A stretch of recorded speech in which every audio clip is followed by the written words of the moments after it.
saudara-saudari yang terkasih dalam nama Tuhan kita Yesus Kristus, selamat berjumpa kembali dalam permenungan kita minggu ini. Minggu ini sebagai sumber permenungan kita diambil dari Injil Matius bab 5. Yesus dan hukum Taurat. Maka aku berkata kepadamu, jika hidup keagamaanmu tidak lebih benar daripada hidup keagamaan ahli-ahli Taurat dan orang-orang Farisi, sesungguhnya kamu tidak akan masuk ke dalam kerajaan surga. Kamu telah mendengar yang difirmankan kepada nenek moyang kita, jangan membunuh. Siapa yang membunuh harus dihukum.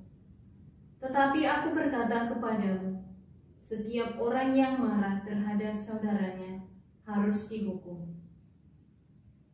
Kamu telah mendengar firman, jangan berzina. Tetapi aku berkata kepadamu, setiap orang yang memandang perempuan serta menginginkannya, sudah berzina dengan dia di dalam hatinya. Kamu telah mendengar pula yang difirmankan kepada nenek moyang kita, jangan bersumpah palsu, melainkan peganglah sumpahmu di depan Tuhan. Tetapi aku berkata kepadamu, janganlah sekali-kali bersumpah. Jika ya, hendaklah kamu katakan ya. Jika tidak, hendaklah kamu katakan tidak. Apa yang lebih daripada itu berasal dari si jahat. Demikianlah sabda Tuhan. Syukur kepada Allah. Bapak, Ibu, saudara-saudari yang terkasih dalam nama Tuhan kita Yesus Kristus, sebagai tema permenungan kita pada minggu ini, Allah sumber dan pusat segala hukum. Ada 3 poin penting yang ingin disampaikan oleh Yesus dalam Injil hari ini. Yang pertama, Yesus berbicara tentang hukum. Yang kedua, Yesus berbicara bagaimana sikap hidup keagamaan kita sebagai orang Kristen. Dan yang ketiga, bagaimana kita mewujudkan hidup keagamaan kita di dalam satu praktek hidup yang nyata. Mari kita bicarakan satu persatu. Yang pertama, Yesus berbicara tentang hukum. Kehadiran Yesus di tengah-tengah dunia bukan untuk meniadakan atau menghapus hukum Taurat, tetapi Dia hadir untuk menggenapi atau menyempurnakan hukum. Yang mau disampaikan oleh Yesus adalah bahwa segala hukum di dunia harus bersumber dari satu tatanan hidup kepada keilahian Allah. Segala sesuatu yang ada di dalam dunia merupakan sesuatu yang berpuncak pada kehidupan kekal. Maka patokan hukum adalah hukum Allah yang selalu berkehendak baik. Allah memberikan manusia kebebasan mengekspresikan dirinya. Namun Allah mengharapkan agar manusia menggunakan kebebasan itu sesuai dengan kebenaran cinta kasih yang dapat membangun iman, semakin mendekatkan dirinya kepada Allah, bukan menjadi pemecah. Aturan yang dibuat oleh Yesus adalah mengikat manusia agar tidak hidup semau gue, namun hidup menghargai sesama manusia.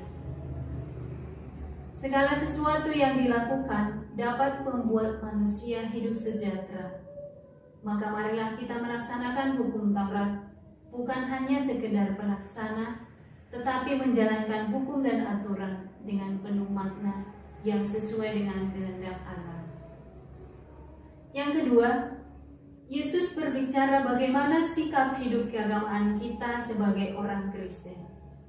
Ini menjadi refleksi kita bersama bahwa orang yang telah datang mengakui Allah sebagai sumber kebenarannya, apakah sudah benar-benar hidup sesuai dengan apa yang dikehendaki Allah, mengenal Allah dan hidup dalam kebenaran itu.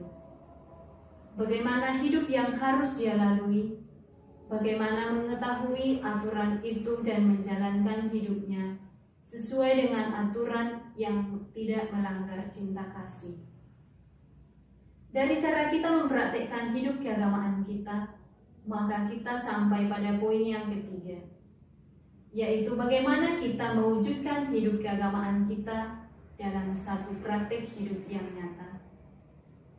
Kalau hari ini Yesus berbicara tentang bagaimana aturan-aturan itu memberikan kesejahteraan untuk manusia, Yesus berkata, "Kamu mengatakan jangan membunuh. Siapa yang membunuh harus dihukum. Tetapi aku berkata kepadamu, siapa baru berkata kafir dan mengatakan jahil, harus diserahkan kepada neraka yang menyala-nyala." Dan Yesus mengatakan, dengan hanya memandang seorang perempuan dan menginginkannya, dia sudah berzina. Jika matamu berbuat jahat, cungkilah. Jika tanganmu berbuat dosa, penggalah. Saudara-saudari, tangan, pikiran, hati, dan mata siapa yang tidak pernah berbuat dosa? Tetapi Yesus mau mengingatkan kita bahwa kehidupan keagamaan kita hendaklah mengarahkan kita pada dalam satu perubahan dan tindakan yang lebih baik. Hidup keagamaan harus menjadi teori yang harus kita wujudkan dalam kehidupan yang nyata, bukan menjadi pengetahuan belaka.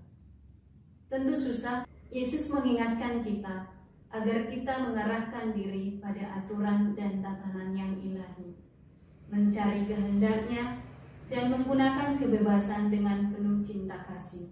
Kita berhadapan dengan dunia kita semakin dikuatkan untuk menolak yang tidak benar. Yesus tentu menuntun kita dalam menjalankan ajaran dan menjalankan perintahnya, sehingga kita hidup dalam kesejahteraan dan kebebasan yang ilahi. Semoga kita dapat memahami kehendak Allah dalam keseharian kita.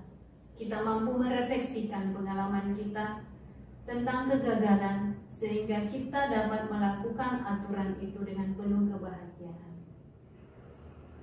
Amin. Tuhan memberkati.